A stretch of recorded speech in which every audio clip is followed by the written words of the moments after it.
เก็บผักชีมาเด้อพี่น้องเก็บผักชีไปกินกับหมกปลาก็ปลูกอยู่นอกไปได้สวนข่อยนะต้นบักใหญ่ๆผักชีก็ได้กินกับหมกปลามื้ออื่นเช้าไปการเอาไปกินบ่มีผักกลับลกผักชีก่อนสิมาลกหญ้านี่ก่อนเป็นไงพี่น้องสนบานใบปลาใบมันออก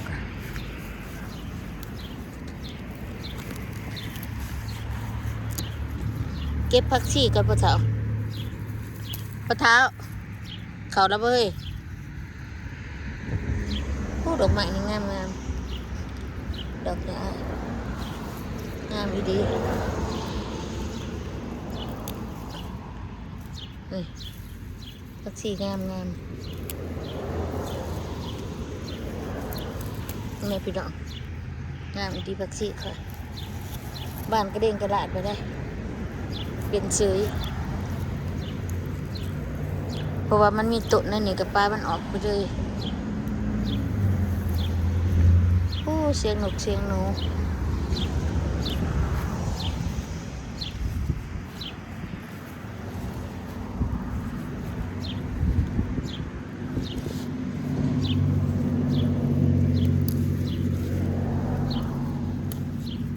เขาเจ้าบ่มักแพงอันนี้ผักคาทองเขาแพงอันไว้กินกับลาบกับนั่นนี่มันแสบก็แน่มักนี่ผักคาทองกินกับเฟอกินกับข้าวปุ้นกันน่ะมักได้แต่มาปลูกน้อยหนึ่งบัดเดี๋ยวบักได้หลายเด้ หลายดีเราจะได้เอาไปปลูกด้วยแสบได้ผักกระทองนี่ไม่เป็นปลาบ่แสบเราจะได้มาเอาไปปลูกด้วยพี่น้องเด้อ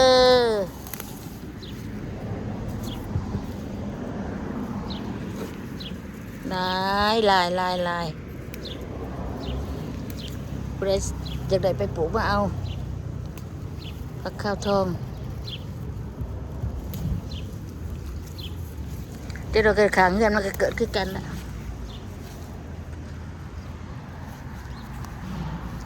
ใช่ผักชีเลยเบิดแต่ว่า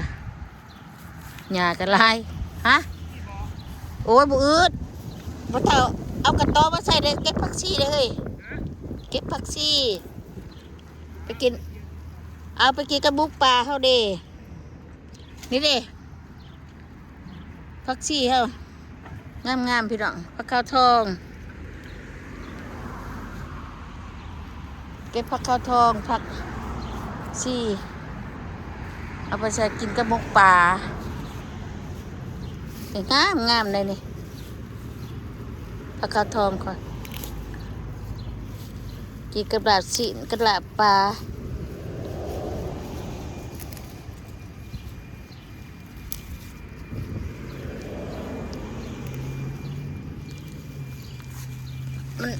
มันที่บอกบ้านนอกเพียงข้างใด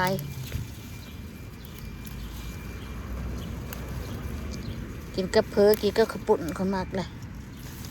อันนี้ได้มากดีกินข้าวปุ้นงามได้ผักกระทองพ่อแล้วนี่ในกำหนึ่งถึงผักชีจังไงมาเอาเด้อพี่ดองเด้อผักข้าวทองใครอยากในกระบะคนก็ละลายนี่ลายเติบกระเทียมกันหลายนี่ต้นบักใหญ่ๆเห็นปะจะเป็นดอกละมาเก็บพักได้พี่น้องมาแม่บ้านตามมาถ่ายกระเทียมเลยเด้อเก็บพักได้ละพักชีพักกันนะข้าวทองเสียเอาไปกินกับหมกปลา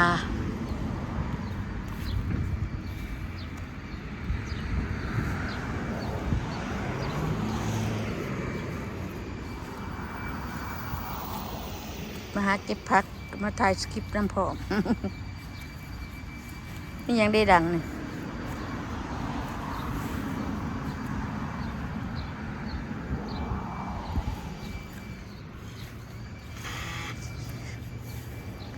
พักบัวก็คือเพื่อนท่านออกว่าปานนี่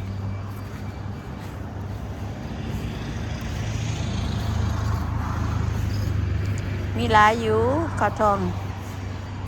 ไปอยากไปปลูกว่าเอาเด้อพี่น้องเด้อหมากผิดค่อยน่าเดือนหน้าก็ได้กินแล้วนี่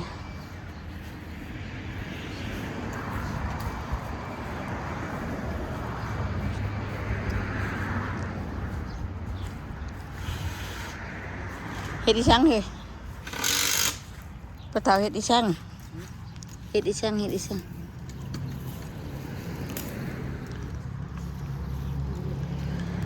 ยากะยามันเด้โอ้เป็นดอกแล้ววะเป็นดอกแล้วโอ้มันสิกระได้เฮ็ดไก่ได้หนึ่งโพดอันนี้ไก่โพดนี่ จะไปเฮ็ดจะไปเฮ็ด ขอยอยากมันป่วยนะถ้าเบิ่งบ่เชื่อนะอยากมันป่วยอยู่มันไก่คือบ่ยับออกมาอีกมันบ่ให้มันป่วยบ่ให้มันหนึ่งได้จังหน่อยมันเมื่อยมันก็หักล่ะเป็นดอกบ่ได้เลยดอกกันนี่ขอยอยากมันเมื่อยนี่อยากมันหักอยู่จะบ่ยับมาพี่อีกยับมาอีกเอ้ยโนแหน่บักต้นนี่แหละโอ้ยอันบ่โนนี่เนาะบ่เฮ็ดบ่ต้องเฮ็ดเฮ้ยเจ้าก็เฮ็ดให้ข่อยเฮ็ดหยังอันนี้ฮะเฮ็ดยังก็ต้องเฮ็ดเฮ็ดเด่นบ่นี่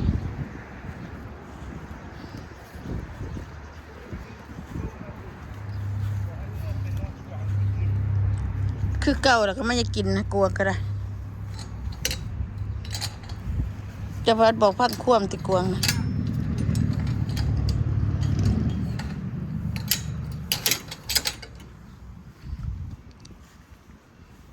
บัวละผ้าค่อยก็ออกลาย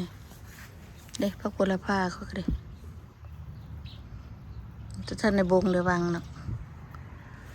พักขาดก็กำลังไปจิประจะนี่จะพักขาดพื้นบ้านเฮานั่นล่ะกลางบ้านกันเก็บผักชีเอาไปกินไปการยังหยอดบักกระทุนไม่มีบ่เหี่ยมกระทุนนี่มีบ่กระทุนก็บ่งามบ่เอาแล้ว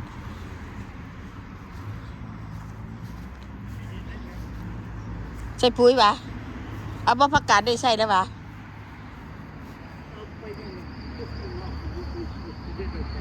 บ่นี่มันอ่อนเลยใส่ปุ๋ยบ่ฮะบ่ได้ใส่เก็บไปกินยังบ่จะใส่บ่โอ้บ่ได้ใส่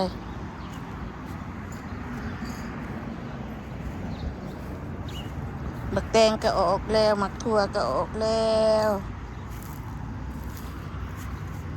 เดี๋ยวบักแตงอันนี้ก็ออกแล้วแตกมุ้ยๆอยู่นี่แต่น่าแตกคือบักแตงอันนี้มันคือไประดับนึงนะ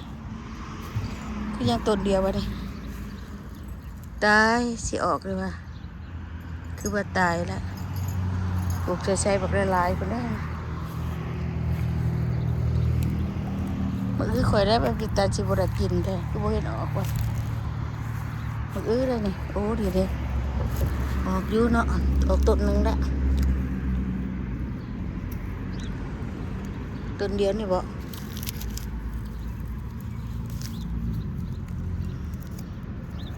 ออกต้นเดียวนี่บ่มันก็แม่นเอาบ่ได้นี่นี่ก็บัก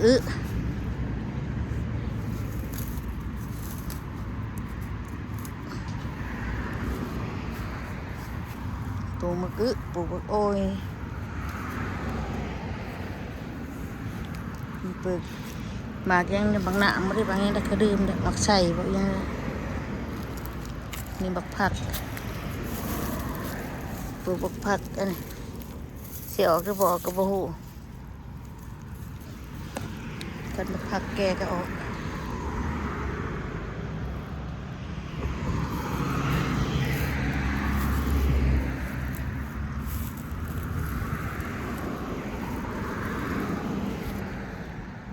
ผักแป้นด้านลายนั่นนี่แต่ผักแป้นนี่ขุดถิ่มกับบ่พอวัดบ่ไหว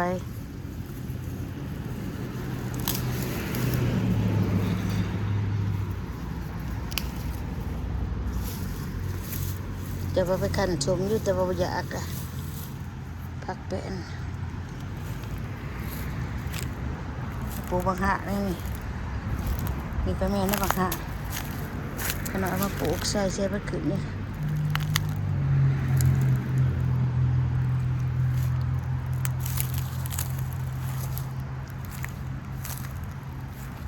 ขนาดปลูกบักซาดีปีนี้ปลูกเองเบิ่งดูเป็นยังไงผัวปลูกมันกูปีมีแต่ผัวปลูกปีจะปลูกเองแตกบ่ได้บ่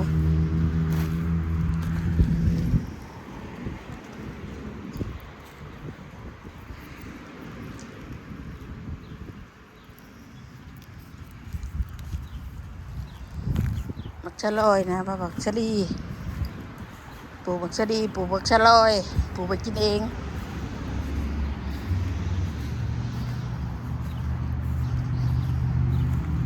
มาเลาะกลางบ้านปลูกบักเขือกับเมืองนั้นบ่บักพริกขนมยังบ่ทันเอาลงในบักเขือนี่เขือเปาะ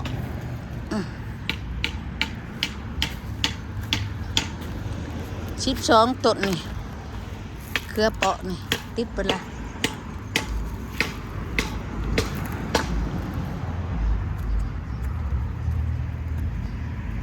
ปลูกผักบัวนี่มันทันเห็นออกเลยโอ้มีนายบักถั่วพร้อมเจ็ดบัดนี้มีจังนายบักถั่วบัดนี้ผักบัวมีนายบักถั่วพร้อมตัวมีแต่นายบักถั่วตัวนี้มันโดนปีกายพอเท้าในขาดเจ้านี้มีแต่ผักบัวมีแต่นายบักถั่วตัวนี้ออกนะนี่นายบักถั่วดินี่คุณน่ะต้องข้าวมาคั่วเก่าเฮ้ยคุณนี่จะในบักถั่วช็อกๆอยู่นี่บ่เฮ้ยไอ้จ้อย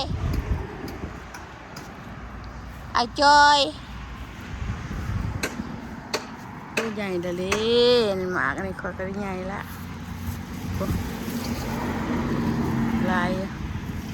สิได้กินได้นี่แล้วนี่ลายอยู่แย่งอยู่คู่มือเลยอยากกินสมพี่น้องกินสมแซ่บๆมากอันนี้ขนาดมากได้มากินสม มันจะเป็นข้างทั่วอยู่ดาผู้เต็มเลย ทั่วดำเนี่ย บ่แมนทั่วขาวแล้วข่อยบ่เก็บเบิดก็มีว่าตัวได้ขึ้นก็กินเนาะกี่คันดกถิ่มบ่ดกบ่ดกพอพี่ได้ผักชีนั่นเขาเลยเอามาปลูกว่าหวานนี่ก็ผักชีบางหานี่สิเกิดอยู่บ่เฮ้ยถ้าปลูกจุกเงินนี่บักหาได้นี่นะก็กินบ่ก็บ่ได้กินบักหาบ่ได้ไล่มาปลูกเกิดว่าเป็นกรรมพุ่นน่ะโอเคพี่น้องเอาแล้วหัวรอสวนกันจักสิละไม่มีหยังในสวนดอกบ่ทันได้มีหยังแต่มาเลาะเบิ่งดิกระดอยปลูกนี่สีมือล้วนๆเนาะนะนี่บักถั่วนี่นะถั่วแดงถั่วดำนี่บ่เท่าถั่วแดงถั่วกำถั่วเขียวนี่ล่ะเอาพี่น้องไงแดดได้เป็นนี่แดดหนาวลมดูดีมีแห้งพี่น้องโศกงานดำด้วยลงมาปิ่นนี่ก็ปิ่นมากทำไปแบบนี้